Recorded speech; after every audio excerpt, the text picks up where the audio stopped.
Шофирам в момента, връщам се от София, където тази сутрин презентирах workshop-а си в София Tech Park. С тяхно партньорство започваме да случваме workshop-а като клас в Tech Park-а.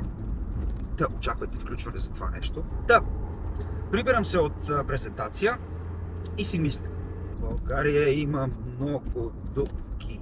Понеже тази сутрин станах в 6. От 7 и нещо не мога да си намеря място от вълнение и нервност. Вълнувах се за това, че ще представя идеята си за първи път на една група хора, които не знаят кой съм, не ме познават, аз не ги познавам. Имаше адски много неизвестни и от много време насам не би се беше случило главата ми да мине през такава амплитуда от емоции. Половин час преди началото на самия евент, аз се чувствах като Шродингер и неговата котка.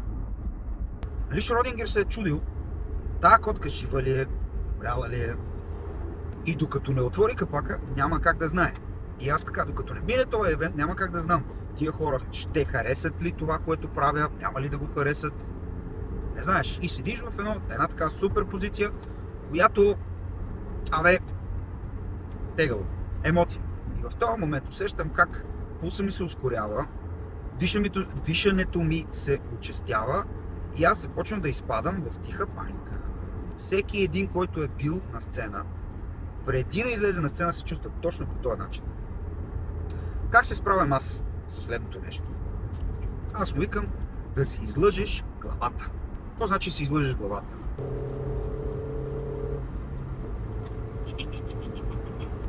Ще тръгна малко по-отдалече и дано да го обясня като хората.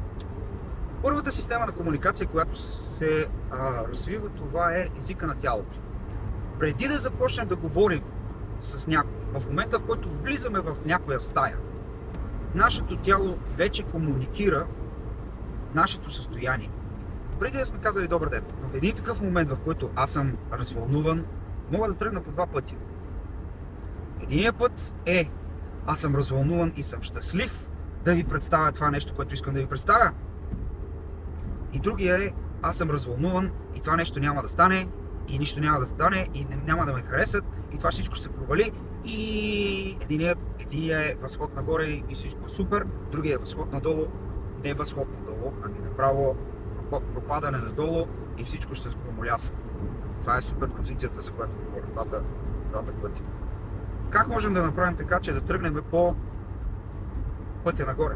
Всеизвестен факт е, че ако аз съм свит, заемам такава една изгърбена позиция, гласа ми е ниско, очите ми са отгорени, нямам енергия и съм един такъв плашлив. И това се случва не защото гласа ми е така. Самото тяло диктува на главата ми: слез долу, заеми позиция за отбрана. Ти си в позиция, в която трябва да бягаш, едва ли не. Когато си в спокойствие, когато всичко ти е наред, тялото ти е отпуснато, тялото ти заема повече пространство. В един такъв момент, в който се глумите, има едно простичко упражнение, което може да направите. И серия от такива упражнения. Вариант 1: пускане на музика. Музика, която ви дава енергия. Рок-н-рол ли ще, R&B ли ще, какво ще. Няма значение, музика, която на вас ви харесва. Вариант 2: обаждате се на някой приятел или взимате със себе си някой, който знаете, че ви зарежда. Човек, който ви дава енергия. Има и вариант 3, който направих аз тази сутрин. Разпервате ръце, отваряте рамене, изпъчвате гръдния кош и си представяте, че сте най-голямото нещо на света. Най-голямото, най-важното, най на света. Въпросът е с подобно движение на тялото да обърнем главата, да излъжем главата, да мисли, че ние сме важни, че ние сме големи, че това, което ще се случи е страхотно. Основната идея е да стигнете до едно по-високо ниво, енергийно ниво, по-високо ниво на тонус, по-високо ниво на енергия. В момента, в който влезете с такава енергия на сцена, сред хора, на среща, важна среща, бизнес, въобще, каквото и да е, започвате да диктувате, тялото ви започва да диктува, преди да сте казали здравейте, аз съм. Преди да сте го казали това нещо, тялото ви вече е казало, този човек е важен. Обърнете внимание. И ако забелязвате хората около вас, има хора, които натурално, естествено им идва да са винаги в този мод, в тая нагласа. Те да диктуват. От тях да идва енергията, от тях да идва. Те са алфата. А при други го няма това нещо.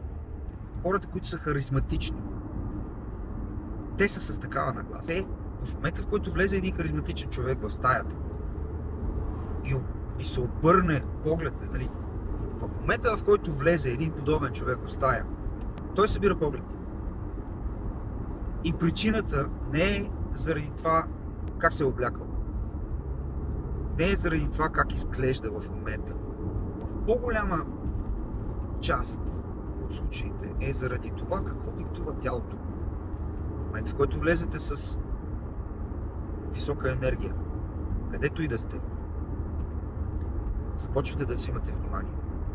А вземете ли веднъж внимание, оттам е много по-лесно да се успокоите и главата ви да заработи по дадената схема, която си работи. Дали ще е презентация, дали ще е продължаване на разговор, дали ще е среща, дали ще е бизнес случка някаква, няма толкова значение.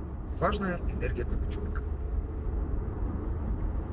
Това исках да ви кажа. Аз продължавам да си пътувам. 2 седмици не съм поствал, вярно. За което се извинявам. Аз си създадах правилото и аз си го наруших това правило. Това е. Айде. Аз